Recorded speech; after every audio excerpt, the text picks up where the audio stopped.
अस्सलाम वालेकुम dear students, मैं हूं आपका instructor Ali Hassan and welcome back to class 9 biology. Last time हमने चैप्टर स्टार्ट किया था बायोडाइवर्सिटी। तो बायोडाइवर्सिटी में हमने पढ़ा था कि किसी भी पर्टिकुलर एरिया में जो लिविंग ऑर्गेनिजम्स होते हैं उनको हम नाम देते हैं बायोडाइवर्सिटी का। और टोटल हमारे पास 2 million kinds of living organisms है डिस्कवर्ड हो चुके हैं, जिनमें से 1.5 मिलियन हमारे पास एनिमल्स हैं और 0.5 मिलियन हमारे पास जो है प्लांट्स होते हैं। अब इतनी बड़ी डाइवर्सिटी को, इतने ज़्यादा जानदारों को पढ़ना समझना बहुत ज़्यादा मुश्किल होता है। तो इसलिए इस परेशानी से बचने के लिए बायोलॉजिस्ट ने क्या किया, इतनी बड़ी डाइवर्सिटी को डिफरेंट क्लासेस के अंदर जो है डिवाइड कर दिया, जिसके लिए हमने एक टर्म पढ़ी थी क्लासिफिकेशन। फिर क्लासिफिकेशन से आगे चलें तो डिफरेंट लिविंग ऑर्गेनिजम्स को डिफरेंट डिफरेंट रैंक्स के अंदर जो है डिवाइड किया गया, जिसमें किंगडम्स आपने पढ़े, फाइलम आपने पढ़े, क्लास हमने पढ़े, ऑर्डर, ये सब कुछ हमने जो है पढ़ा। अब उसी को ही आगे बढ़ाते हुए हमारे पास किंगडम्स की बात चल रही थी। और लास्ट टाइम हमने पढ़ा था कि आपके पास जितने भी लिविंग ऑर्गेनिजम्स होते हैं इनको दो बड़े किंगडम्स के अंदर डिवाइड किया जाता है। एक हमारे पास किंगडम प्लांटी था और दूसरा हमारे पास किंगडम एनिमेलिया। किंगडम प्लांटी में सारे के सारे हमारे पास प्लांट्स थे और किंगडम एनिमेलिया में सब के सब हमारे पास जो है एनिमल्स थे।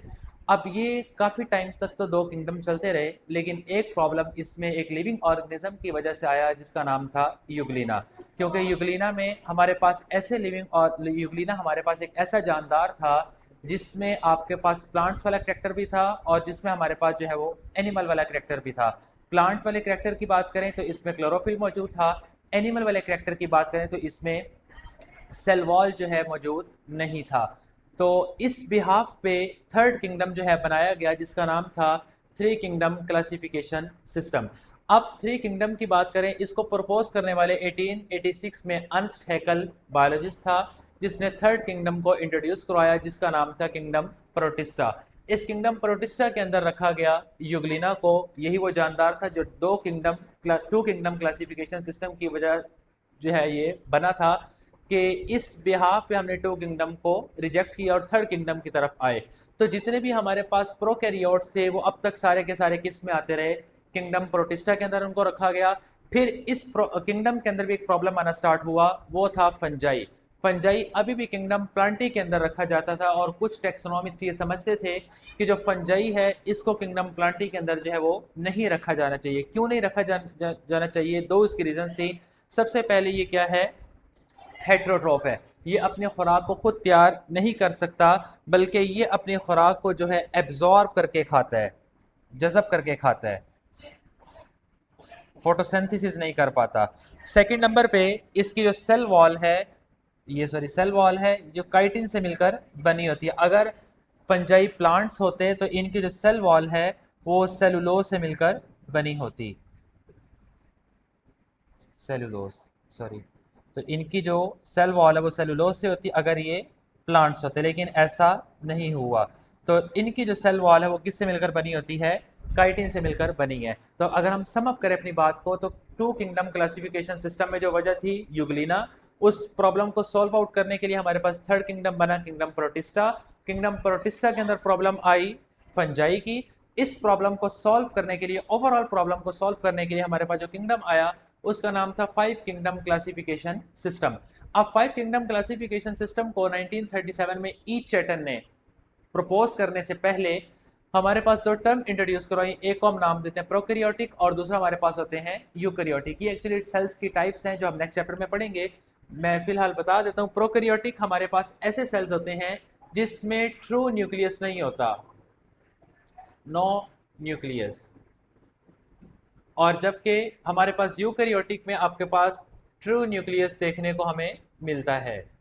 तो एनीवेज, तो आपके पास जितने भी प्रोकैरियोट्स थे उनमें सब के सब आपके पास बैक्टीरियाज थे, जबकि यूकैरियोट्स में हमारे पास फंजाई भी थे, एनिमल्स भी थे और प्रोटिस्ट वगैरह भी थे, जिसकी डिस्क्रिप्शन हम इंशाल्लाह नेक्स्ट लेक्चर में भी देखेंगे। उसके बाद 1969 में हमारे पास नेक्स्ट बायोलॉजिस्ट आए, रॉबर्ट विटेकर। इन्होंने आकर फाइव किंगडम सजेस्ट किया। इन्होंने कहा कि नहीं भाई, टोटल हमारे पास 5 किंगडम्स होने चाहिए और इसी क्लास में हमने क्या काम करना है, इन एनिमल्स को, इन जानदारों को जो है वो रखना है। तो इन्होंने जो 5 किंगडम्स बनाए उसकी दो वजूहात, दो बेसिस इन्होंने बताई। वो दो बेसिस में सबसे पहला बेस क्या था, इनकी सेलुलर ऑर्गेनाइजेशन। यानी इन्होंने जो 5 किंगडम बनाया वो किस बिहाफ पे बनाया, किस बेस के ऊपर बनाया, उसकी बुनियाद क्या थी। तो पहला था सेलुलर ऑर्गेनाइजेशन। सेलुलर का लफ्ज हमारे पास निकला है सेल से। ऑर्गेनाइजेशन कहते हैं तरतीब देना, कि जो जानदार हैं वो सेल के लिहाज से डिफरेंट कैटेगरीज के होते हैं, जिसमें कुछ आपके पास प्रोकैरियोटिक होते हैं, जैसे मैंने यहाँ पर बताया इनके सेल में न्यूक्लियस नहीं होता। कुछ आपके पास यूनिसेलुलर यूकैरियोट्स होते हैं, और कुछ हमारे पास जो है वो मल्टी सेलुलर यूकैरियोट्स होते हैं। तो ये सेल की बेस पर इन्होंने 5 किंगडम बनाया। उसके बाद मोड ऑफ न्यूट्रिशन, मोड कहते हैं तरीकेकार को, कि जो ये जानदार हैं इनके खाना खाने का तरीका भी डिफरेंट होता है। कुछ आपके पास करते हैं फोटोसिंथेसिस, यानी अपने खुराक को खुद तैयार कर लेते हैं, जो जिसमें एग्जांपल हमारे पास प्लांट्स की हैं। कुछ हमारे पास फूड को एब्जॉर्ब करके खाते हैं, जैसे मैंने आपको अभी बताया फंजाई जिसमें एग्जांपल आ जाती हैं। और कुछ आपके पास जो है वो इंजेक्शन करते हैं, जिसमें हमारे पास एनिमल्स आते हैं। अब इंजेक्शन क्या है कि आप, अगर हम अपनी बात करें तो हम खुराक को मुंह में रखते हैं, जबान में रखते हैं, तो ये प्रोसेस हमारा कहलाता है इंजेक्शन। तो इस बिहाफ पे, इस बेसिस पे, इन टू बेसिस पे इन्होंने क्या किया, टोटल एनिमल्स को 5 किंगडम के अंदर जो है डिवाइड किया। फिर नेक्स्ट हमारे पास 1988 में दो बायोलॉजिस्ट और आए, मार्गुलिस एंड शिकवार्ट्स। इन्होंने कुछ मॉडिफिकेशन की। इन्होंने कहा कि आप सेलुलर ऑर्गेनाइजेशन की बेस पर भी 5 किंगडम दे रहे हैं, जो ठीक है, न्यूट्रिशन की बिहाफ पर भी आप दे रहे हैं, वो भी ठीक है, लेकिन इन्होंने कहा कि हमें नई चीज इसमें ऐड करनी चाहिए, वो है जेनेटिक बेसिस, कि आपको डीएनए की बेस पर, जीन्स की बेस पर भी लिविंग ऑर्गेनिज्म को जो है वो सीक्वेंस करना चाहिए, उनको क्लासिफाई करना चाहिए। तो ये था हमारे पास 5 किंगडम क्लासिफिकेशन सिस्टम, जो आपके पास एक इंपॉर्टेंट लॉन्ग क्वेश्चन के तौर पर भी एग्जाम में पूछा जा सकता है। फिर हमारे पास आती है डोमेन्स।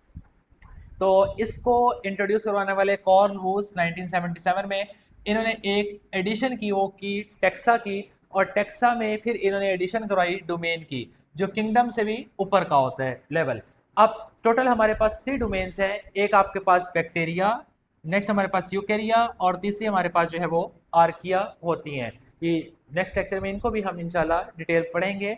उसके बाद जो आपके पास डिवीजन ऑफ प्रोकैरियोट्स हैं, उसमें आपके पास अब तक 2 ही जानदार की कैटेगरीज हैं, एक आर्किया, दूसरी हमारे पास होती हैं बैक्टीरिया। तो उसके अलावा यूकैरियोट्स के लिए जो हमारे पास डोमेन आती है, उसको हम नाम देते हैं डोमेन यूकैरिया। तो इस तरह से लिविंग ऑर्गेनिज्म को क्लासिफाई किया गया। तो इन लिविंग ऑर्गेनिज्म को क्लासिफाई करने का जो सिंगल पर्पस था, जो वन वर्ड पर्पस था, वो क्या था कि हम इनको सिस्टमेटिक वे में आसानी से इजीली जो है इनके कैरेक्टर्स को, इनकी प्रॉपर्टीज को जो है वो स्टडी कर सकें। तो ये था बेटा हमारा आज का लेक्चर, जिसमें हमने किंगडम सिस्टम के बारे में पढ़ा। नेक्स्ट इंशाल्लाह हमारा जो लेक्चर होगा वो डोमेन्स ऑफ लिविंग ऑर्गेनिजम्स के बारे में होगा। जैसे मैंने आपको बताया 3 डोमेन्स हैं, तो इनमें क्या क्या बातें जो है वो बताई गई हैं, वो इंशाल्लाह फिर हम नेक्स्ट लेक्चर में डिस्कस करेंगे। अगर आज के लेक्चर में कोई प्रॉब्लम, कोई क्वेरी हो, तो आप कमेंट सेक्शन में जो है वो पूछ सकते हैं। Thank you, stay connected and अल्लाह हाफिज़।